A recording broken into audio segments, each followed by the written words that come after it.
रहमानुर्रहीम नहमदहू व नुसल्ली अला मुहम्मद रसूलुल्लाहि करीम। ये प्रॉब्लम इंटीग्रल ट्रांसफॉर्म के लाप्लास ट्रांसफॉर्म चैप्टर से है। Find the Laplace transform of 1 + cos 2 × t by the first principle. तो यहाँ पर हमें फर्स्ट प्रिंसिपल का यूज़ करते हुए इस प्रॉब्लम को सॉल्व करना है। तो जैसे कि हम लोग जानते हैं फर्स्ट प्रिंसिपल यानी फार्मूले का यहाँ पर हम यूज़ करते हुए इसको सॉल्व करेंगे।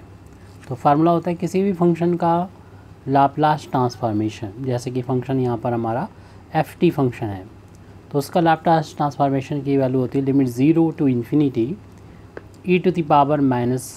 pt।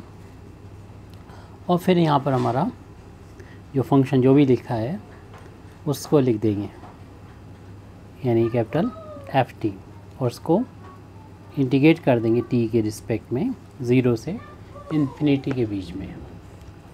तो ये वैल्यू जो होगी वो p की फॉर्म में आ जाएगी, या यहाँ पर s भी लिखा करते हैं या p लिखते हैं, जो भी हो। हमें जो फंक्शन दे रखा है उस फंक्शन की वैल्यू यानी ft की जो वैल्यू है वो 1 + cos 2 × t है। इस वैल्यू को यहाँ पर पुट कर देंगे तो ये वैल्यू हो जाएगी Laplace of 1 + cos 2 × t, right hand side में 0 to ∞ e⁻ p × t। फिर ये ft की जगह पर जो भी ये फंक्शन लिखा है 1 + cos 2 × t रख दिया जाएगा और t के रिस्पेक्ट में इसका इंटीग्रेशन हमें करना होगा। अब हम इंटीग्रेट कर रहे हैं इसको राइट हैंड साइड में, तो सॉल्व हो जाएगा ये इंटीग्रेशन का यानी फार्मूले का यूज़ जो लाप्लास के उसका यूज़ करके हमें इसकी वैल्यू फाइंड नहीं करना, बल्कि हमको वैल्यू जो फाइंड करना है वो इस इंटीग्रेशन को सॉल्व करते हुए सॉल्व करना है। तो वही हमारा फर्स्ट प्रिंसिपल से इसे सॉल्व करना कहलाएगा। इस ब्रैकेट के अंदर जब इस e की पावर को ले जाएंगे 0 to ∞, तो इस 1 में इंटू होगा e⁻ pt का, और प्लस इस वाले टर्म में होगा e⁻ pt का इंटू। तो यहाँ पर दो टर्म हो जाएंगे। इसका हमें t के रिस्पेक्ट में इंटीग्रेशन 0 से ∞ लिमिट के बीच में हमको करना होगा। तो इस इंटीग्रेशन को इन दोनों टर्म पर अप्लाई कर देंगे। यहाँ पर हम इंटीग्रेशन की लीनियर प्रॉपर्टी का यूज़ कर रहे हैं। e⁻ pt इसको t के रिस्पेक्ट में इंटीग्रेट करना है, और फिर इंटीग्रेट करेंगे 0 से ∞ के इसमें दूसरा फंक्शन हमारा जो है उसको इंटीग्रेट करना होगा इस t के रिस्पेक्ट में e⁻ pt × cos 2 × t dt। अब आपको मालूम है कि e की पावर t का तो इंटीग्रेशन e की पावर t होता है, तो इसे t समझते हुए कर देंगे इंटीग्रेशन। लेकिन ये t नहीं है, जो भी इसका कोएफिशिएंट t का है यानी -p उससे हम डिवाइड कर देंगे। और t की ये लिमिट थी यानी t की लोअर लिमिट 0 और अपर लिमिट t की इन्फिनिटी है, वो यहाँ पर अप्लाई कर देंगे।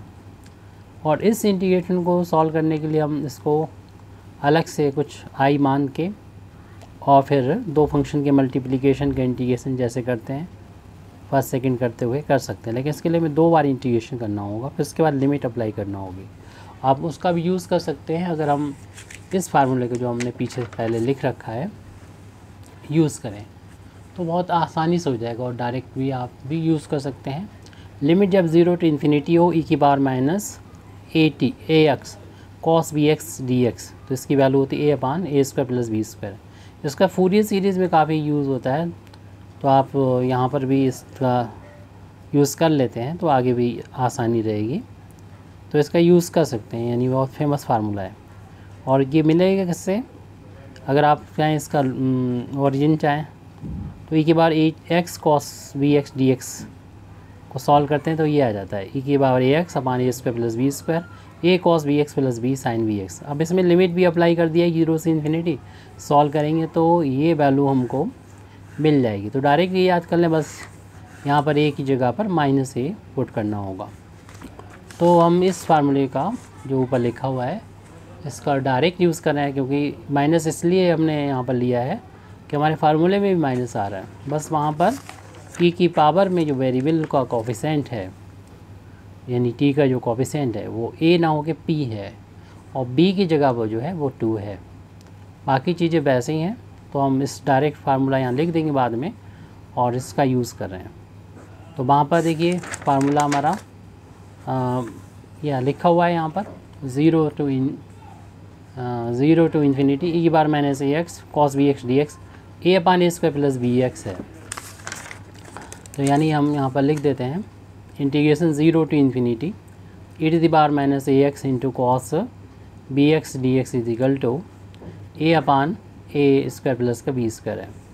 तो इस फार्मूले का हमने यूज़ किया है यहाँ पर, यानी ये वैल्यू जो होगी वो ए का मतलब यहाँ पर जो कोफिशिएंट है ए यहाँ पर क्या है, ए है एक्स का कोफिशिएंट जो इसमें हम देख रहे हैं ई की पावर में है। तो हमारा इस वैल्यू में ई की पावर यानी जो वहाँ पर माइनस एक्स का कोफिशिएंट देखना है, यहाँ पर माइनस टी वेरिएबल है तो टी माइनस टी का कोफिशिएंट देखना है जो पी है। तो ए की जगह पर पी आ रहा है, यानी तो पी का स्क्वायर हो जाएगा और प्लस बी की जगह पर हम देख रहे हैं यहाँ पर हमारा कॉस में बी एक्स है, तो यहाँ पर बी की जगह पर देख रहे हैं 2 है, तो ये 2 का यहाँ पर स्क्वायर हो जाएगी। ये टोटल वैल्यू इस फार्मूले के अकॉर्डिंग इतनी आ जाएगी, यानी आ चुकी है। यहाँ पर हमें upper limit minus lower limit करना होगा, और ये वैल्यू जो चल रही है वो Laplace of 1 plus cos 2 into T के बराबर है। तो अपर लिमिट इन्फिनिटी रख देंगे, जहाँ पर भी टी नज़र आएगा वहाँ पर इन्फिनिटी हमने रख दिया है अपार माइनस बी, और फिर माइनस लोअर लिमिट रखी जाएगी यानी टी बराबर 0, जहाँ पर भी टी मिलेगा वहाँ पर 0 रख देंगे। तो एक ही बार माइनस पी इंटू 0, चाहे आप डायरेक्ट जैसे P into infinity minus infinity कर सकते हैं और पी इंटू 0 डायरेक्ट कर सकते हैं। हमने डिटेल में लिख रखा है इसको, इस वाले टर्म को एज इट लिख देंगे बिना किसी चेंज के, पी स्क्वायर प्लस का 2 का स्क्वायर 4 हमने कर दिया बस।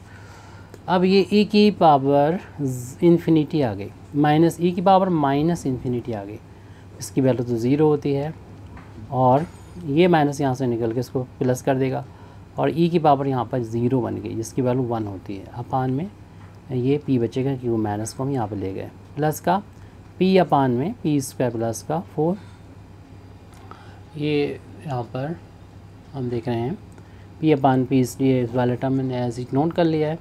e के बाद 0 लिख दिया है यहाँ पर p इंटू 0, और e के बाद माइनस इन्फिनिटी की वैल्यू 0 होती है, तो ये वाला टर्म तो 0 आ गया, क्योंकि हम देख रहे हैं कि जो लेफ्ट हैंड साइड है और हमें लाप्लास फाइंड करना था 1 प्लस का कॉस 2 इंटू टी का, तो इसकी वैल्यू आ गई। फर्स्ट टर्म में न्यूमरेटर में 0 आ गया, तो डिनोमिनेटर में माइनस पी से डिवाइड करने पर भी 0 ही आ जाएगा अगले स्टेप में। तो e के बाद 0 की वैल्यू 1 अपान में p है, प्लस नेक्स्ट टर्म भी हम एज इट लिख देंगे p अपान पी स्क्वायर प्लस का 4। ये तो 0 हो गया तो इसको छोड़ दीजिए, इनको चाहे ऐसे लिख दिए या दोनों को एलसीएम अगर लेके सॉल्व करके लिखेंगे तो इसका इधर 1 में इंटू हो के आ जाएगा पी स्क्वायर प्लस का 4, और इस p का p में इंटू का पी स्क्वायर हो जाएगा। तो ये 2 टाइम्स हो जाएंगे पी स्क्वायर प्लस का 4, ये वाला है अपान में p है और ये पी स्क्वायर प्लस का 4। यहाँ से 2 को बाहर भी लिया जा सकता है, और हम लिख सकते हैं Laplace of transform 1 plus cos 2 into T, ये है लाप्लास ट्रांसफॉर्म किसका, किस मेथड से, फर्स्ट मेथड से, 2 फर्स्ट प्रिंसिपल से 2 बाहर ले लेंगे तो पी स्क्वायर प्लस का 2 बचेगा। बाकी तो सॉल्व हो चुका है, आप इतना ही छोड़ सकते हैं, पी स्क्वायर प्लस 4 कंप्लीट हो चुका है ये। Thank you very much Indeed for listening me. आखिर दावाना अल्हम्दुलिल्लाहि रब्बिल आलमीन।